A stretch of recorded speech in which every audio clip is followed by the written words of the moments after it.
Mom, dad, uncle और aunty, हमें आप लोगों से कुछ कहना है। और रॉकी की इन बातों को सुनकर सभी लोग रॉकी के चेहरे की तरफ देखने लगे। तभी निकिता रॉकी और नताशा के हाथ की तरफ देखते हुए रॉकी से बोली, तुम्हें जो भी कहना है तुम नताशा का हाथ छोड़कर भी कह सकते हो, या फिर तुम जो कहने वाले हो उसके लिए तुम्हें उसके सपोर्ट की जरूरत है। पहले तुम यह बताओ कि तुम मेरी बेटी को लेकर गए कहाँ थे? तुम जानते हो, इस तरह किसी लड़की के साथ रात भर घर से बाहर रहना उस लड़की की लाइफ को किस हद तक इफेक्ट कर सकता है, खास तौर से तब जब उस लड़की की शादी किसी से होने वाली हो। मैं तुम्हारी इस हरकत की वजह जान सकती हूँ। छोड़ो मेरी बेटी का हाथ, वह किसी और की अमानत है। नताशा, छोड़ो रॉकी का हाथ और मेरे पास आओ। कहते हुए निकिता की आवाज में एक गुस्सा था और निकिता की बात को सुनकर नताशा थोड़ा घबरा गई। उसने धीरे से अपनी नजर उठाकर रॉकी की तरफ देखा और तभी रॉकी ने उसे आंखों से इशारा किया।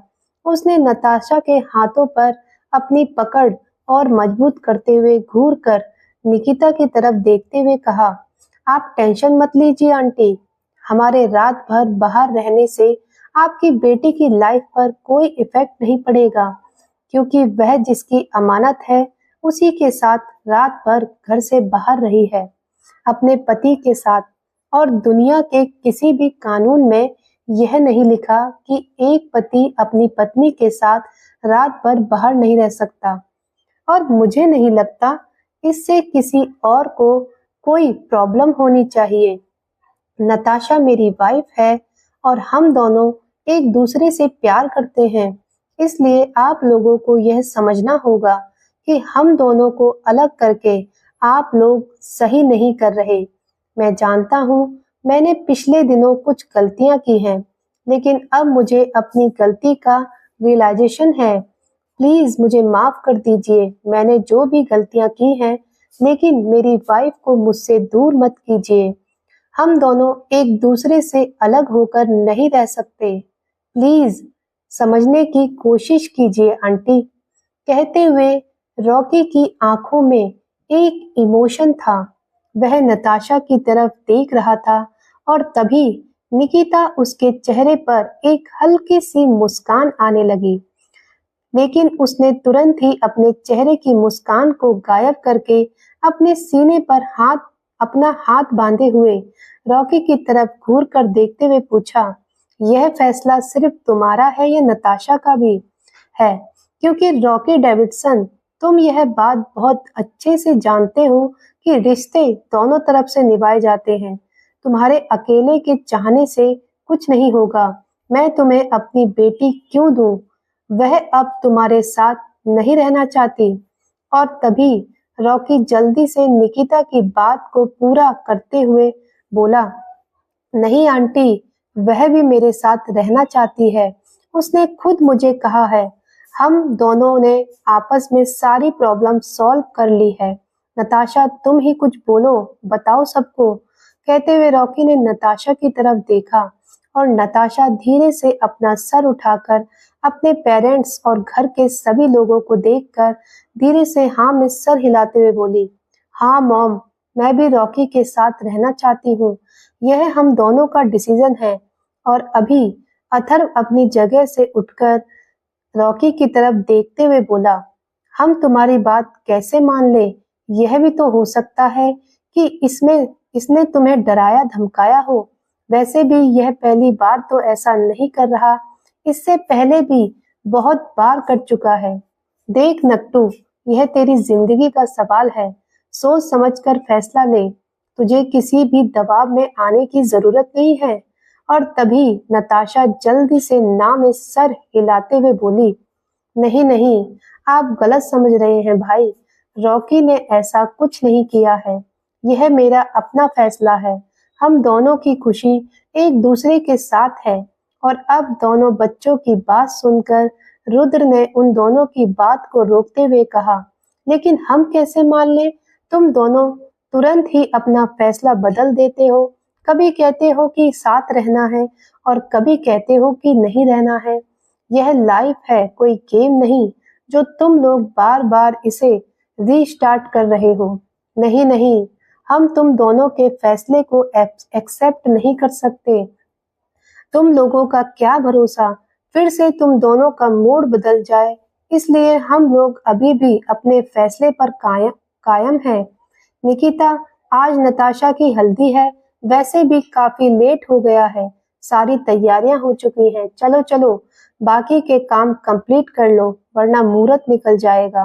कहते हुए रुद्र वहां से जाने लगा और तभी फैमिली मेंबर हाँ में सर हिलाकर पीछे पीछे जाने लगे। तभी रॉकी और नताशा के चेहरे के रंग उड़ गए।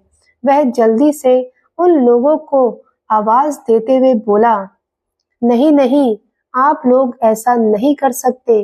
नताशा मेरी वाइफ है, आप मेरे सामने मेरी वाइफ की शादी जबरदस्ती किसी और से नहीं करा सकते।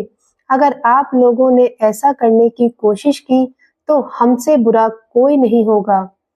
और रॉकी की धमकी को सुनकर निकिता अपने सीने पर हाथ बांधे हुए पलटकर रॉकी की तरफ देखते हुए बोली, अच्छा, तुम हमें धमकी दे रहे हो? तो जरा हमें बताओ, अगर हम लोगों ने तुम्हारी बात नहीं मानी तो क्या करोगे तुम लोग? घर छोड़कर चले जाओगे? अपनी फैमिली, अपनी जिम्मेदारियां को खत्म कर दोगे? भूल जाओगे सबको? ठीक है, जाओ, करो ऐसा। वैसे भी तुम जैसे बच्चों से हम लोग उम्मीद ही क्या कर सकते हैं? तुम जैसे लोगों को जो मन में आता है वह करते हैं। किसी और की फीलिंग का तुम लोगों को एहसास ही नहीं है। माँ बाप भाई बहन गए कचरे के डब्बे में, तुम्हें क्या फर्क पड़ता है? जब मन किया किसी से शादी की, जब मन किया शादी तोड़ दी, जब मन किया परिवार को हर्ट कर दिया, तकलीफ दे दी। इमोशन तो है ही नहीं तुम लोगों के पास। तुम्हें जाना है, ठीक है जाओ, हम तुम्हें नहीं रोकेंगे। पर एक बात याद रखना, लाइफ में एक वक्त ऐसा आएगा जब तुम लोग खुद पेरेंट्स बनोगे और उस वक्त तुम लोगों को हमारी तकलीफ का एहसास होगा, जो एक माँ बाप होने के नाते हम लोग तुम लोगों का ड्रामा देख देख कर सह रहे हैं। तुम लोगों को लगता है हम लोग तुम्हारे दुश्मन हैं, पर एक बार ठंडे दिमाग से कभी तुम लोगों ने सोचा है कि हम लोग तुम लोगों की खुशी चाहते हैं, एक सिक्योर लाइफ चाहते हैं? नहीं सोचा, क्योंकि तुम लोगों को अपने बारे में सोचने से फुर्सत ही नहीं है। एक रिश्ता पाने के लिए तुम लोग अपने पीछे सारे रिश्तों को तोड़ दोगे, क्योंकि तुम लोगों को पता है तुम लोग सेल्फ कॉन्फिडेंस हो, तुम्हें किसी की जरूरत नहीं है। ठीक है, तुम लोगों ने तो फैसला ले ही लिया है तो जाओ, जो करना है करो। रुद्र की तरफ देखते हुए निकिता बोली, रुद्र, मुझे लगता है हम लोगों को यहाँ आना ही नहीं चाहिए था, क्योंकि यहाँ किसी को हमारी जरूरत नहीं है। चलिए रुद्र, वापस नीदरलैंड चलते हैं। जब यह लोग हमारे बिना रह सकते हैं तो हम भी रह सकते हैं। कहते हुए निकिता रुद्र का हाथ पकड़कर सीढ़ी के रास्ते ऊपर की तरफ जाने को हुई। तभी रॉकी ने नोटिस किया कि नताशा की आंखों में आंसू आ रहे हैं। वह सिसक सिसक कर रो रही है और उम्मीद भरी नजरों से अपने परिवार को देख रही है। और अब नताशा की आंखों में आंसू देखकर रॉकी की पकड़ नताशा के हाथों पर ढीली पड़ गई। उसने अगले ही पल नताशा का हाथ छोड़ दिया। वह जल्दी से दौड़कर निकिता और रुद्र के सामने आ गया। वह उन लोगों के हाथ जोड़ते हुए, उनसे माफी मांगते हुए, अपनी आंखों में आंसू और चेहरे पर दर्द भरे मोशन लिए बोला, अंकल आंटी प्लीज हमें गलत समझने की कोशिश मत कीजिए और नताशा को इस तरह छोड़कर मत जाइए, वह टूट जाएगी। आपने बिल्कुल सही कहा आंटी, हम बच्चे सिर्फ अपने बारे में सोचते हैं, उनके बड़े, उनके पेरेंट्स क्या चाहते हैं यह कभी नहीं सोचा। हमें बस हर मौके पर जीतना है और यही मेरे साथ भी हो रहा था। पर अब ऐसा नहीं है आंटी, अगर आप चाहती हैं कि मैं नताशा से दूर रहूं तो ठीक है, मैं उससे दूर रहूंगा। नताशा आपकी बेटी है, उस पर सबसे पहले आपका हक है। आप उसके लिए जो चाहें वह सही है। हम लोग आपके फैसले के खिलाफ नहीं जाएंगे। क्योंकि मैंने नताशा को पहले ही बहुत रुला दिया है। अब उसकी आंखों में आंसू नहीं देख सकता। उसकी खुशी आप लोगों की खुशी में है और मैं जानता हूँ आप लोग उसके लिए जो फैसला लेंगे बिल्कुल सही लोगे। अगर आप लोगों को लगता है कि उसके लिए मैं सही नहीं हूँ, समर कैपेबल है, तो ठीक है, मैं अब कुछ नहीं कहूँगा। पर प्लीज नताशा को गलत मत समझिए, वह आप लोगों से बहुत प्यार करती है। मैं उसकी आंखों में आंसू नहीं देख सकता। कहते हुए रॉकी की आंखों में आंसू थे और अब रॉकी की यह हालत देखकर ऐना को गुस्सा आ रहा था। वह गुस्से से कुछ बोलने के लिए अपने कदम निकिता की तरफ बढ़ाने लगी। तभी राहुल ने ऐना का हाथ पकड़कर उसे रोक दिया और अपनी आंखों से इशारा किया कि वह थोड़ी देर शांत रहे। अब ना चाहते हुए भी ऐना को दांत पीसकर रह जाना पड़ा। तभी निकिता के चेहरे पर एक हल्की सी मुस्कान थी। उसने अपनी नजर उठाकर कॉरिडोर में खड़े क्रिश की तरफ देखा और अपनी एक आईब्रो उठाई, जो देखकर क्रिश ने हल्के से हाँ में सर हिलाता है। अब निकिता अपने चेहरे पर नॉर्मल एक्सप्रेशन लाते हुए अपना हाथ दोबारा सीने पर बांधते हुए बोली, बातें तो तुम बहुत बड़ी बड़ी कर रहे हो। अभी तो तुम कह रहे थे कि मेरी बेटी के बिना रह नहीं सकते, तो जरा यह बताओ कि तुम अब मेरी बेटी के बिना कैसे रहोगे? तुमने उस पर इतनी आसानी से गिव अप कर दिया। मैंने कहा था ना रुद्र, यह लड़का भरोसे के काबिल ही नहीं है और मैं फालतू में सोच रही थी कि इसे एक मौका दिया जाए। कहते हुए निकिता के चेहरे पर एक बार फिर गुस्सा था और निकिता की बात सुनकर नताशा और रॉकी अचानक ही हैरानी से निकिता की तरफ देखने लगे। रॉकी जल्दी से खुश होकर अपनी जगह से उठकर खड़ा होते हुए बोला, आंटी आंटी, अभी आपने क्या कहा? आप मुझे एक मौका देना चाहती हैं?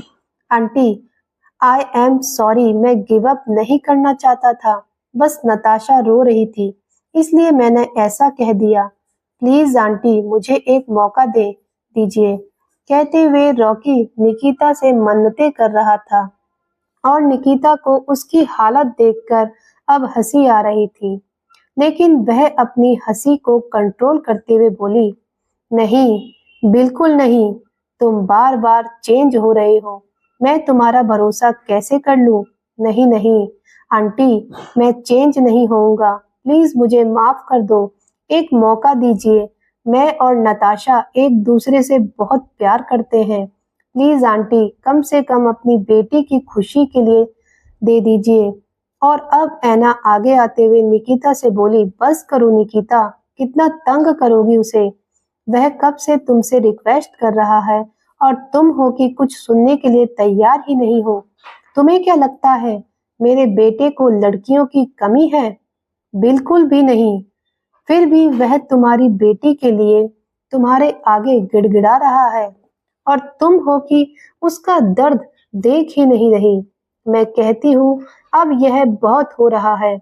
और अब ऐना का गुस्सा देखकर निकिता रुद्र की तरफ देखती है। रुद्र भी हाँ में सर हिलाता है। ठीक है, मैं तुम्हारे बेटे को एक मौका देने के लिए तैयार हूँ, लेकिन उसे मेरी 3 शर्त पूरी करनी होगी और यह साबित करना होगा कि वह मेरी बेटी के लायक है। बोलो मंजूर है? और शर्त की बात सुनकर रॉकी तुरंत ही अपने हाथ खड़े करते हुए खुशी से बोला, हाँ हाँ, मुझे मंजूर है। आपकी जो भी शर्त होगी मैं सब एक्सेप्ट करता हूँ। बस मुझे एक चांस दे दीजिए। अब रॉकी की हालत देखने लायक थी। तभी आशी को उस पर अब दया आने लगी थी। वह धीरे से राहुल की तरफ झुकते हुए बोली, बाबा, मुझे ऐसा क्यों लग रहा है कि यह मामला कुछ ज्यादा ही लंबा खिंचा जा रहा है। अरे ऐसे तो हमारा पूरा सीजन निकल जाएगा और इन दोनों का पैचअप नहीं होगा। यार जल्दी जल्दी यह सेगमेंट खत्म क्यों नहीं होता? अभी तो इतने सारे कपल बाकी हैं, उनकी बारी कब आएगी? और यह सुनकर राहुल उसे शांत करते हुए बोला, रिलैक्स आशी, यह लास्ट पॉइंट है। मुझे लगता है अब सब कुछ क्लियर हो जाएगा। अब राहुल की बात सुनकर आशी ठंडी सांस लेते हुए बोली, आई होप कि ऐसा ही हो। और अब थोड़ी ही देर में सभी लोग सोफे पर बैठे हुए थे। रॉकी और नताशा सर झुकाकर सामने खड़े थे। रॉकी की आंखों में उम्मीद थी, न जाने उसे कौन सा टारगेट मिलेगा, लेकिन जो भी शर्त होगी वह उसे करने के लिए तैयार था। अब निकिता पैर एक पैर पर दूसरा पैर चढ़ाए किसी रानी की तरह बैठी थी और सीने पर हाथ बांधे हुए रॉकी और नताशा को देख रही थी। तभी निकिता ने ठंडी सांस लेते हुए कहा, तो हाँ, जैसा कि तुमने एक्सेप्ट किया है, तुम हमारी शर्तों पर खड़े उतरोगे, तभी तुम्हें तुम्हारे घर की बहू मिलेगी। तो हमारी 3 शर्तें हैं। सबसे पहले तुम्हें यह साबित करना होगा कि तुम मेरी बेटी के लायक हो और उसे खुश रख सकते हो। तो तुम्हें तो पता है कि हमारी बेटी नताशा हमारी इकलौती बेटी है और बिल्कुल राजकुमारी की तरह पली बड़ी है। हमने उसके सारे शौक, हर डिमांड पूरी की है। इनफैक्ट वह तो घर का एक काम भी नहीं करती। उसे घर का कोई भी काम नहीं आता और तुम तो समझ सकते हो कि बिना घर के काम किए गुजारा करना बहुत मुश्किल है। इसलिए पति या पत्नी में से किसी एक को घर संभालना तो आना चाहिए, तभी तो लाइफ अच्छे से चलती है। इसलिए मैं चाहती हूँ कि नताशा की शादी एक परफेक्ट इंसान से हो, जो उससे ज्यादा समझदार हो और घर के काम करना जानता हो, ताकि मेरी बेटी को आगे चलकर कोई प्रॉब्लम ना हो। जैसे कि समर, उसे तो सारे काम आते हैं, लेकिन अब क्या ही कर सकते हैं। जब तुम दोनों साथ रहना चाहते हो, तो इसलिए तुम्हें अब हमारे सामने यह साबित करना होगा कि तुम उसके लायक हो। तो तुम्हारा पहला टारगेट यह है कि तुम घर के छोटे-मोटे पर्सनल काम करके दिखाओगे, जैसे सफाई करना, खाना बनाना, अपने कपड़े वगैरह फोल्ड करना। तो यही हमारी शर्त है, बोलो तुम्हें मंजूर है? कहते हुए निकिता रॉकी की तरफ देख रही थी और उसकी बात सुनकर ऐना हैरान रह गई। वह जल्दी से निकिता की बातों को काटते हुए बोली, अरे, तुम यह कैसी बातें कर रही हो निकिता? माना कि तुम्हारी बेटी राजकुमारी की तरह रही है, तो मेरा बेटा भी तो राजकुमार है। अमेरिका का सबसे बड़ा सुपरस्टार है, रॉक स्टार है और इतना अमीर है, उसको आज तक एक पानी का गिलास भी खुद उठाकर पीना नहीं पड़ा और तुम उसे घर के काम करवाओगी? तुम्हारा दिमाग तो ठीक है? यह फालतू की शर्त हमें मंजूर नहीं है। और अब ऐना की बात सुनकर रॉकी जल्दी से हाँ में सर हिलाते हुए बोला, मुझे मंजूर है, प्लीज आप लोग झगड़ा मत कीजिए, मैं सब करूंगा। अब रॉकी की बात सुनकर निकिता के चेहरे पर एक मुस्कान आ गई, लेकिन सभी लोग हैरानी से रॉकी को देखने लगे। ऐना ने रॉकी को रोकने की कोशिश की, लेकिन रॉकी अब हार नहीं मानना चाहता था। वह किसी भी तरीके से निकिता को मनाना चाहता था। चलो ठीक है, अगर तुम करने के लिए तैयार हो तो पीटर, अपने मास्टर को झाड़ू और डस्टर लाकर दो। हम भी तो देखें यह घर के काम कर सकते हैं या नहीं। और अब रॉकी बेचारे को पीटर जल्दी से जाकर झाड़ू, पोंछा और डस्टर लाकर देता है। अब रॉकी अपने हाथ में इन सभी चीजों को लेकर आसपास खड़े सभी लोगों को देखता है। बेचारी नताशा के चेहरे का रंग उड़ गया था।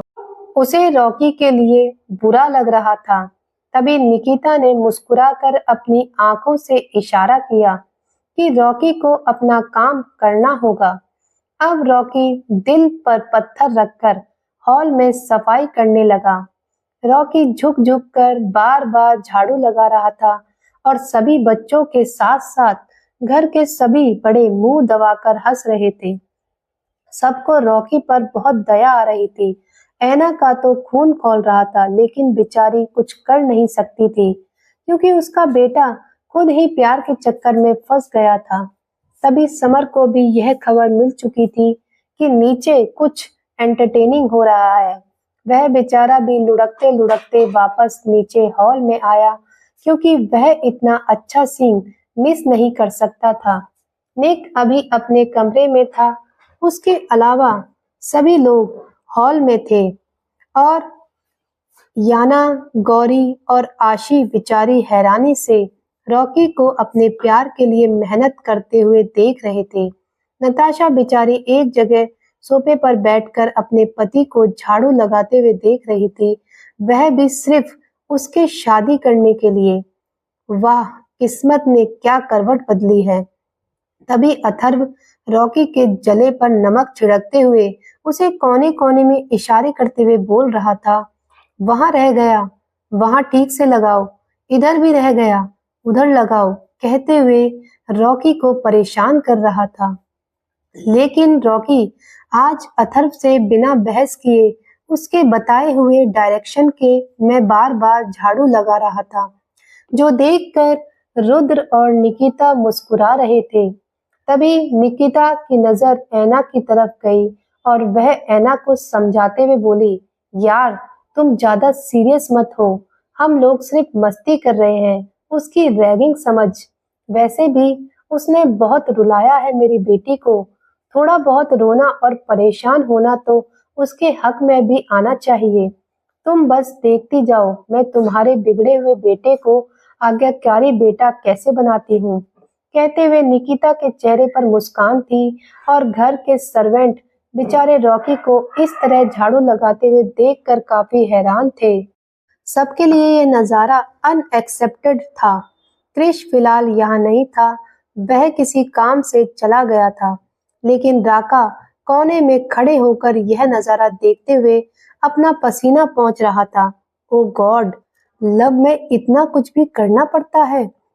बेचारे रॉकी ने कभी एक गिलास पानी उठाकर नहीं पिया और आज देखो क्या हालत हो रखी है उसकी। समर अपनी टूटी फूटी हड्डियों का ढांचा लिए हुए यह नजारा देखकर मन ही मन मुस्कुरा रहा था और उस दिन को याद कर रहा था जिस दिन रॉकी और नताशा के लिए वह बीच सड़क पर अपने ही भाड़े के गुंडों से पिट गया था। उस दिन को याद कर समर आसमान की तरफ देखते हुए बोला, मान गए भगवान, आप हैं इंसाफ, आप करते हैं। प्लीज एक इंसाफ इस आसी की बच्ची के साथ भी कर दो, इसने मेरे पैरों की चटनी बनवा दी है। मैं कहता हूँ इसे भी इसके साइको के हाथों से अच्छी सी कुटाई करवाओ, तब मेरे इस बेचैन दिल को ठंडक मिलेगी। और तभी समर की इस बात को सुनकर आशी ने बगल में रखा हुआ एक पिलो लेकर समर को मारते हुए कहा, तेरा यह सपना सपना ही रह जाएगा समर के बच्चे, और अगर तूने दोबारा मुझसे पंगा लिया तो अभी तो तेरे पैरों की चटनी बनी है, तेरे सर की भजिया भी बना दूंगी, समझा। चुपचाप सामने देख, क्या खूबसूरत नजारा है। काश मेरा साइको भी मेरे लिए यह सब करता, कितना मजा आता। कहते हुए आशी अपने गाल पर हाथ रखकर अपने ख्यालों में खो गई।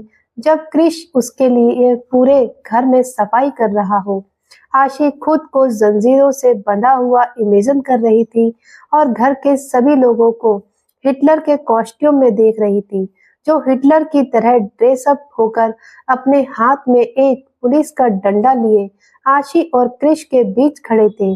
क्रिश आशी के लिए घर में झाड़ू लगा रहा था। रामू काका बनकर एक बनियान और एक छोटा सा निक्कर पहने, कंधे पर रुमाल रखे, वह आशी को देखते हुए टेबल साफ करता है और आशी जंजीरों से दोनों हाथों को बंधवा कर खड़ी थी। वह साइको के लिए रो रही थी और गौरी उसके बगल में खड़े होकर उसे चॉकलेट खिला रही थी। निकिता के हाथ में हंटर था और वह जमीन पर जोर से हंटर बजाते हुए क्रिश को बोली, क्या देख रहे हो, जल्दी जल्दी काम करो, अगर हमारी बेटी चाहिए तो। यस यस, मैं कर रहा हूँ मिसेस सिंघानिया। आशी इन बातों को सोच ही रही थी, तभी अचानक ही वहां एक धड़ाम की आवाज आई और आशी झटके के साथ अपने ख्यालों से बाहर आई। साइको साइको, मेरे साइको को छोड़ दो, कहते हुए आशी अपने आसपास देखने लगी और तभी समर टेबल पर रखे हुए फ्लावर वॉश में से एक फ्लावर उठाकर आशी के सर पर फेंक कर मारते हुए बोला, वह बंदरिया, तेरा साइको तेरे लिए यह सब नहीं करने वाला, अपने ख्यालों से बाहर आ। सपना उतना ही देख जो पूरा हो सके। समर की बात सुनकर आशी का मुंह बन गया, क्योंकि वह जानती थी यह बात सच है। और तभी आशी की नजर सामने गई, जहां रॉकी बेचारे ने सफाई करने के मारे एक गलती से फ्लावर वॉश गिरा दिया था और वह टूटकर चकनाचूर हो गया, जिसे देखकर रॉकी आसपास सभी लोगों को देखने लगा और माफी मांगते हुए बोला, सॉरी, मैं अभी साफ कर देता हूँ। अभी निकिता अपना सर झटकते हुए बोली, कोई जरूरत नहीं है, तुम पहले टास्क में फेल हो गए हो, वह सब रहने दो, सर्वेंट कर देंगे। और यह सुनकर रॉकी घबरा गया। वह जल्दी से दौड़कर निकिता के सामने आते हुए बोला, नहीं नहीं आंटी, आंटी प्लीज ऐसे मत करो, मैं बहुत अच्छे से काम करूंगा, सच्ची, मैं अभी जाकर साफ कर देता हूँ। कहते हुए रॉकी के चेहरे पर घबराहट थी और उसका चेहरा देखकर निकिता को हंसी आ रही थी, लेकिन उसने अपने चेहरे पर नॉर्मल एक्सप्रेशन लाते हुए कहा, नहीं नहीं, फैसला हो गया, तुम फेल हो गए, कोई बात नहीं, अभी तुम्हारे पास 2 चांस हैं, चलो अब दूसरा टारगेट जाकर कंप्लीट करो और कोशिश करना कि तुम इसमें जीत कर आओ, वरना। इतना कहकर निकिता ने नताशा की तरफ देखा और नताशा के चेहरे पर घबराहट थी। तभी रॉकी नताशा की तरफ देखते हुए जल्दी से हड़बड़ाते हुए बोला, नहीं नहीं, मैं इस बार नहीं हारूंगा, मैं जरूर इस टास्क को कंप्लीट करूंगा। ठीक है, वह तो हम देख ही लेंगे। पीटर, जाओ और कमरे से कपड़े लेते आओ। थोड़ी ही देर में पीटर ऑर्डर के हिसाब से नताशा की बहुत सारे कपड़े लेकर हॉल में आ चुका था और अब रॉकी के सामने कपड़ों का पूरा ढेर लगा हुआ था, जिसे देखकर रॉकी हैरान था। तभी निकिता कपड़ों की तरफ इशारा करते हुए रॉकी से बोली, तुम्हारे पास आधे घंटा है और सारे कपड़े फोल्ड करने हैं, चलो जल्दी जल्दी शुरू हो जाओ और अच्छे से फोल्ड करना, समझे? तुम्हारा टाइम शुरू होता है अब। और निकिता की यह बात सुनकर रॉकी, जो कि बेचारा अपना पसीना पहुंच रहा था, इतने सारे कपड़े देखकर वह जल्दी जल्दी कपड़े फोल्ड करने में लग जाता है। लेकिन लड़कियों के कपड़े फोल्ड करना तो दूर की बात है, उसे यह समझने में ही देर लग रही थी कि यह कपड़ा टॉप है या लोअर। उसे तो यह भी समझ नहीं आ रहा था कि यह कपड़े उल्टे हैं या सीधे। बेचारा पूरा कंफ्यूज हो गया था। उसकी हालत देखकर सभी लोग मुस्कुरा रहे थे। वह सभी कपड़े फ्लोर पर लेकर आलती पालती मारकर बैठा हुआ था। वह जल्दी जल्दी कपड़े फोल्ड करने की कोशिश तो कर रहा था, लेकिन उसकी नजर बार बार दीवार पर लगी हुई घड़ी पर जा रही थी और उसका जो काम बन रहा था वह भी बिगड़ रहा था। रॉकी के चेहरे की हालत देखकर बेचारी नताशा को उसके लिए बहुत बुरा लग रहा था। वह जैसे ही अपनी जगह से उठकर कुछ कहने को हुई, तभी निकिता ने अपनी आंखें दिखाकर उसे शांत रहने का इशारा किया और अब ना चाहते हुए भी नताशा को चुपचाप बैठना पड़ा। थोड़ी ही देर में आधा घंटा भी कंप्लीट हो गया था, लेकिन रॉकी बेचारा सिर्फ 2 कपड़ों को फोल्ड कर पाया था और वह भी सिर्फ जींस थी, जिसे देखकर निकिता अपने सीने पर हाथ बांधे हुए एक ठंडी सांस लेते हुए बोली, तुम इस टास्क में भी फेल हो गए रॉकी, तुम मेरी बेटी को खुश कैसे रखोगे? मुझे तो यही समझ नहीं आ रहा कि। और यह सुनकर नताशा और रॉकी दोनों के चेहरे रोने जैसे हो गए थे। तभी रुद्र उन दोनों के चेहरे के रिएक्शन देखकर उन्हें शांत करते हुए बोला, अरे निकिता, तुम इतनी आसानी से फैसले पर मत पहुंचो, अभी एक टास्क बाकी है, पहले यह करवा लेते हैं, शायद उसमें पास हो जाए। अब निकिता एक ठंडी सांस लेते हुए बोली, उम्मीद तो नहीं लगती, लेकिन फिर भी देख ही लेते हैं। ठीक है, तुम्हें देखकर लगता तो नहीं है कि तुम कभी किचन में गए भी होंगे और तुमने कभी खाना भी बनाया होगा, इसलिए तुम खाना रहने दो। एक काम करो, हम सब के लिए एक एक कप चाय बनाकर ले आओ, कड़क मसालेदार और टेस्टी चाय, जो पीकर हमारा दिमाग और दिल ताजा हो जाए। जाओ, लग जाओ काम पर। और यह टास्क सुनकर रॉकी मुस्कुराते हुए दिल ही दिल में बोला, यह तो बहुत आसान है, मैं तो बहुत आसानी से कर सकता हूँ।